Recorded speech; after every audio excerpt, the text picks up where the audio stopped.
आप जानते हैं कि 13,000 साल पहले धरती पर एक ऐसा भेड़िया था जो आज के भेड़िए से 5.7 मिलियन साल पहले अलग हो गया था।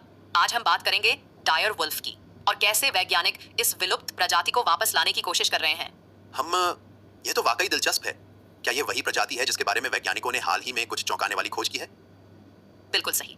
देखिए, लंबे समय तक वैज्ञानिक मानते थे कि डायर वुल्फ आधुनिक ग्रे वुल्फ का पूर्वज था, लेकिन डीएनए विश्लेषण से पता चला कि यह एक पूरी तरह से अलग प्रजाति थी जो अफ्रीकी जैकल से ज्यादा नजदीकी रिश्ता रखती थी। तो क्या ये एक तरह का प्राकृतिक भ्रम था? मतलब दिखने में तो वे ग्रे वुल्फ जैसे थे, लेकिन जेनेटिक रूप से बिल्कुल अलग। एकदम। वैज्ञानिक इसे कन्वर्जेंट इवोल्यूशन कहते हैं। जैसे डॉल्फिन और शार्क दोनों एक जैसे दिखते हैं, लेकिन एक स्तनधारी है और दूसरी मछली। अब टेक्सास की एक कंपनी ने ग्रे वुल्फ के जीनोम में 14 जीन को एडिट करके डायर वुल्फ जैसे लक्षण विकसित करने का दावा किया है। लेकिन क्या यह वास्तव में डायर वुल्फ को वापस लाना होगा, या फिर यह सिर्फ एक जीन संपादित ग्रे वुल्फ होगा? देखिए, यह एक बहुत अच्छा सवाल है। यह बिल्कुल वैसा ही होगा जैसे किसी कलाकृति की नकल दिखने में असली जैसी, लेकिन वास्तव में वह नहीं। और इससे कई नैतिक सवाल भी उठते हैं। और मुझे लगता है कि पारिस्थितिकी का मुद्दा भी उतना ही महत्वपूर्ण है। आखिर पिछले 13,000 सालों में धरती काफी बदल चुकी है। बिल्कुल। जलवायु परिवर्तन, वनों का विनाश और खाद्य श्रृंखला में बड़े बदलाव आए हैं।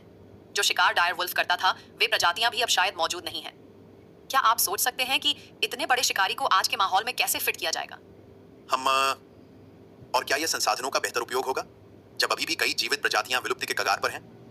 यह एक महत्वपूर्ण मुद्दा है। बाघ, एशियाई शेर, घड़ियाल, ये सभी खतरे में हैं। शायद बेहतर होगा कि हम पहले इन्हें बचाने पर ध्यान दें। विज्ञान की प्रगति जरूरी है, लेकिन प्राथमिकताएं भी तय करनी होंगी। तो क्या आप कहना चाहेंगे कि यह एक तरह का वैज्ञानिक अहंकार है? देखिए, मैं इसे अहंकार नहीं बल्कि एक दुविधा कहूंगी।